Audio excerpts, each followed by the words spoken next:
Hello friends, ಎಲ್ಲರಿಗೂ ನಮಸ್ಕಾರಗಳು. ಸೈಗಾಜಿ ಸೈಗಿದಂಗೆ ನಿಮ್ಮೆಲ್ಲರಿಗೂ ಸ್ವಾಗತ.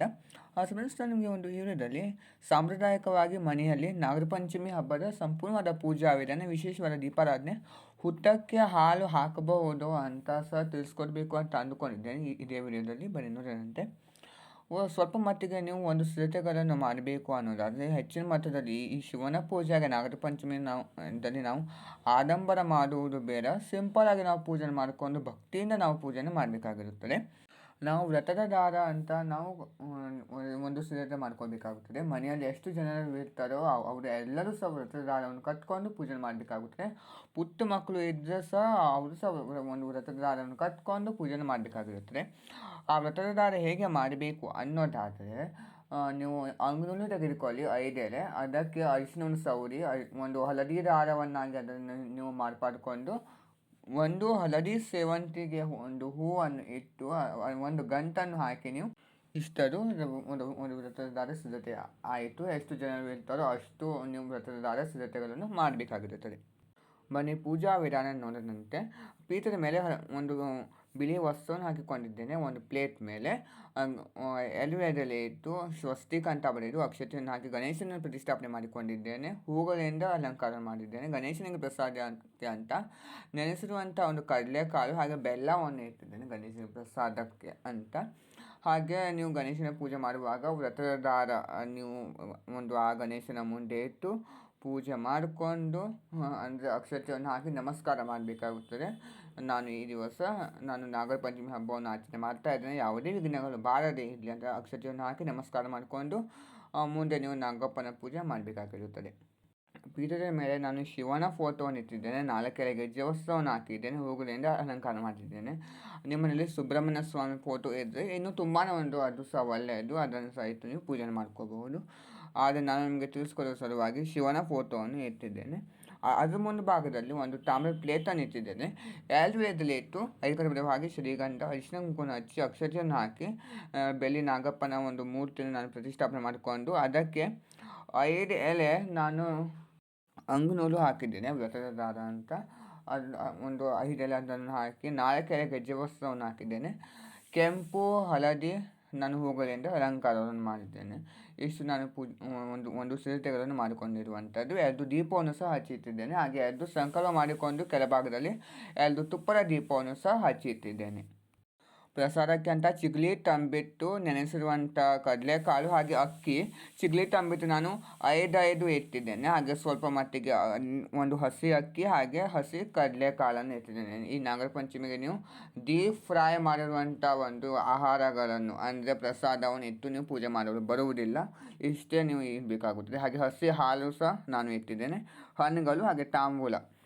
ಮತ್ತು ದೀಪಾರಾಧನೆ ಅಂತ ಒಂದು ವಿಷಯಕ್ಕೆ ಬಂದರೆ ನೀವು ಬೆಲ್ಲದ ದೀಪಾರಾಧನೆ ಮಾಡಬಹುದು. ಸುಬ್ರಹ್ಮಣ್ಯ ಸ್ವಾಮಿಗೆ ನೀವು ಬೆಲ್ಲದ ದೀಪಾರಾಧನೆ ಮಾಡುವುದರಿಂದ ನಿಮ್ಮ ಒಂದು ಇಷ್ಟಾರ್ಥಗಳು ಸಹ ಅದು ಈಡೇರಿಸುತ್ತದೆ. ಸೊ ಅದರಲ್ಲಿ ನೀವು ಬೆಲ್ಲದ ದೀಪಾರಾಧನೆ ಮಾಡಬಹುದು. ಹಾಗೆ ನಾನು ನಿಮಗೆ ಒಂದು ಷಣ್ಮುಖ ದೀಪಾರಾಧನೆ ಅಂತ ಸಹ ತಿಳಿಸ್ಕೊಟ್ಟಿದ್ದೇನೆ. ಇದನ್ನು ನಾನು ತುಂಬ ಬಾರಿ ತಿಳಿಸ್ಕೊಟ್ಟಿದ್ದೇನೆ. ಚಂಪಾ ಷಷ್ಠಿ ದಿನದಂದು ಸಹ ನಾನು ನಿಮಗೆ ತಿಳಿಸ್ಕೊಟ್ಟಿದ್ದೆ. ಒಂದು ತಾಮ್ರದ ಪ್ಲೇಟ್ ಮೇಲೆ 2 ವಿಳೆದೆಲೆ ಇಟ್ಟು 5 ಭಾಗ ಶ್ರೀಗಂಧ, ಅರಿಶಿನ ಕುಂಕುಮ ಹಚ್ಚಿ ಅಕ್ಷತೆಯನ್ನು ಹಾಕಿ ಒಂದು ದೀಪಕ್ಕೆ ಪೂರ್ತಿಯಾಗಿ ಒಂದು ಅರಿಶಿನವನ್ನು ಸವರಿ ಅದರೊಳಗೆ ಅಕ್ಷತೆಯನ್ನು ಹಾಕಿ ಅದ್ರ ಮೇಲೆ ಮತ್ತೊಂದು ದೀಪವನ್ನು ಇಟ್ಟು ಅದಕ್ಕೆ ಶ್ರೀಗಂಧ, ಅರಿಶಿನ ಕುಂಕುಮ ಹಚ್ಚಿ ತುಪ್ಪವನ್ನು ಹಾಕಿ 6 ಬತ್ತಿ ನೀವು ಜಾಯಿಂಟ್ ಮಾಡಿಕೊಂಡು ನಾನು ಅದು ದೀಪಾರಾಧನೆ ಮಾಡ್ತಾಯಿದ್ದೇನೆ. ಹಾಗೆ ಹೂಗಳಿಂದ ಸಹ ಅಲಂಕಾರ ಮಾಡಿದ್ದೇನೆ. ಬೆಲ್ಲದ ದೀಪಾರಾಧನೆ ಸಹ ನೀವು ಇದೇ ರೀತಿ ಮಾಡಬೇಕಾಗುತ್ತದೆ. ಅಕ್ಕಿಯನ್ನು ಹಾಕಿ ವಿಳೆದೆಲೆ ಇಟ್ಟು ಬೆಲ್ಲವನ್ನು ಇಟ್ಟು ಸ್ವಲ್ಪ ಮಟ್ಟಿಗೆ ಶ್ರೀಗಂಧ, ಅರಿಶಿನ ಕುಂಕುಮ ಹಚ್ಚಿ ತುಪ್ಪವನ್ನು ಹಾಕಿ ತುಪ್ಪದ ಬಟ್ಟೆಯನ್ನು ಇಟ್ಟು ನೀವು ಪೂಜೆಯನ್ನು ಮಾಡಬೇಕಾಗುತ್ತದೆ. ಅಂದರೆ ದೀಪಾರಾಧನೆ ಮಾಡಬೇಕಾಗುತ್ತದೆ. ಅದಕ್ಕೆ ನೀವು ಮತ್ತೆ ಎಣ್ಣೆಯನ್ನು ಹಾಕಲು ಹೋಗಬೇಡಿ. ಗಣೇಶನಿಗೆ ನಮಸ್ಕಾರ ಮಾಡಿಕೊಂಡು ಎಲ್ಲರೂ ಸಹ ಒಂದು ಆ ವ್ರತದ ದಾರವನ್ನು ಕಟ್ಕೊಂಡು ಉದಿನ ಕಡ್ಡಿಯನ್ನು ಬೆಳಗಿ ವಿಶೇಷವಾದ ಬೆಲ್ಲದ ದೀಪಾರಾಧನೆ, ಷಣ್ಮುಖ ದೀಪಾರಾಧನೆ, ಎಲ್ಲ ದೀಪಾರಾಧನೆ ಸಹ ಮಾಡಿಕೊಂಡು ಕಾಯನ್ನು ಒಡೆದು ನೀವು ನಾಗಪ್ಪನಿಗೆ ತನ್ನಿ ಎರೆಯಬೇಕು. ಈ ಹಾಲು ತುಪ್ಪ ಹಾಕುವಾಗ ನೀವು ಕೊಬ್ಬರಿ ಬಟ್ಲು ಉಪಯೋಗಿಸ್ಕೊಳ್ಳೋದು ತುಂಬಾ ಶ್ರೇಷ್ಠ. ಬೆಳ್ಳಿ ಬಟ್ಲಿನಲ್ಲಿ ಸಹ ನೀವು ಹಾಕಬಹುದು, ಆದರೆ ನನಗೆ ಒಂದು ಕೊಬ್ಬರಿ ಬಟ್ಟಲಿನಿಂದ ಹಾಕಲು ತಿಳಿಸ್ಕೊಳ್ತಾ ಇದೆ. ಇದು ಬೆಲ್ಲಕ್ಕಿಂತ ತುಂಬಾ ಒಂದು ಶ್ರೇಷ್ಠ ಅಂತ, ಅದರಿಂದ ಇದರಲ್ಲೇ ನಾನು ಹಾಕುವಂಥದ್ದು. ಇಷ್ಟು ನೀವು ತೆನೆಯನ್ನು ಎರೆದು ನೀವು ಮಂಗಳಾರತಿ ಮಾಡಬೇಕಾಗುತ್ತದೆ. ಮಂಗಳಾರತಿ ಎಲ್ಲ ಆಗಿದ ನಂತರ ತೀರ್ಥ ಪ್ರೋಕ್ಷಣೆ, ನಾನು ಪ್ರಸಾದಕ್ಕೆ ದೀಪಾರಾಧನೆಗೆ ಕಾಯಿಗೆ ಹಣ್ಣುಗಳಿಗೆ ನೀವು ತೀರ್ಥವನ್ನು ಪ್ರೋಕ್ಷಣೆ ಮಾಡಿಕೊಂಡು ಪೂಜೆಯನ್ನು ನೀವು ಸಮಾಪ್ತಿ ಮಾಡಬೇಕಾಗುತ್ತೆ. ಅಕ್ಷತೆಯನ್ನು ಹಾಕಿ ಪೂಜೆಯನ್ನು ಸಮಾಪ್ತಿ ಮಾಡಿ ಇಷ್ಟು ನೀವು ಪೂಜೆ ಮಾಡಿಕೊಳ್ಳುವಂಥದ್ದು. ಅವತ್ತಿನ ದಿವಸ ನೀವು ಮನೆಯಲ್ಲಿ ಪೂಜೆ ಮಾಡಿ ದೇವಸ್ಥಾನದಲ್ಲಿ ಸಹ ನೀವು ಹೋಗ್ಕೊಂಡು ಪೂಜೆಯನ್ನು ಮಾಡಿಕೊಂಡು ಬರಬಹುದು. ಈ ಥರ ನೀವು ಪೂಜೆ ಮಾಡಬೇಕಾಗುತ್ತದೆ.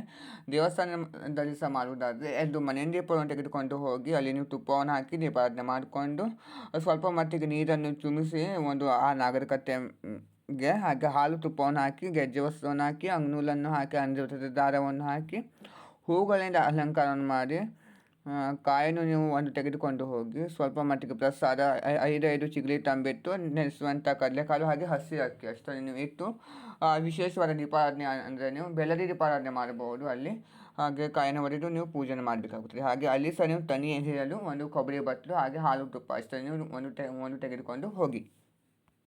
ಹುತ್ತಕ್ಕೆ ಹಾಲು ಹಾಕಬಹುದಾ ಅನ್ನೋದಾದರೆ ಹುತ್ತಕ್ಕೆ ಒಂದು ಹಾಲು ಹಾಕಲು ಬರುವುದಿಲ್ಲ. ಏನಕ್ಕಪ್ಪ ಅಂತಂದರೆ ಒಂದು ವೇಳೆ ನಾವು ಅವರನ್ನು ಒಂದು ತೊಂದರೆ ಕೊಟ್ಟಿದ್ದರೆ ನಮಗೆ ಸಹ ಅದು ತೊಂದರೆ ಆಗೋದು ಒಂದು ಚಾನ್ಸಸ್ ಇರ್ತದೆ. ಸೊ ನಾವು ಹುತ್ತಕ್ಕೆ ನಾವು ದೂರದಿಂದಲೇ ಮುಟ್ಕೊಂಡು ನಮಸ್ಕಾರ ಮಾಡಿಕೊಂಡು ಇಷ್ಟು ನೀವು ಪೂಜೆಯನ್ನು ಮಾಡಿಕೊಳ್ಳಿ. ಮತ್ತೇನು ಸಹ ಮಾಡಬೇಡಿ. ನಾಗರಿಕತೆಗೆ ನೀವು ಒಂದು ಹಾಲನ್ನು ಎರೆದು ಅಂದರೆ ತನಿ ಎರೆದು ನೀವು ನಾಗರ ಪಂಚಮಿ ಹಬ್ಬವನ್ನು ನೀವು ಆಚರಣೆ ಮಾಡಬೇಕಾಗಿರುತ್ತದೆ.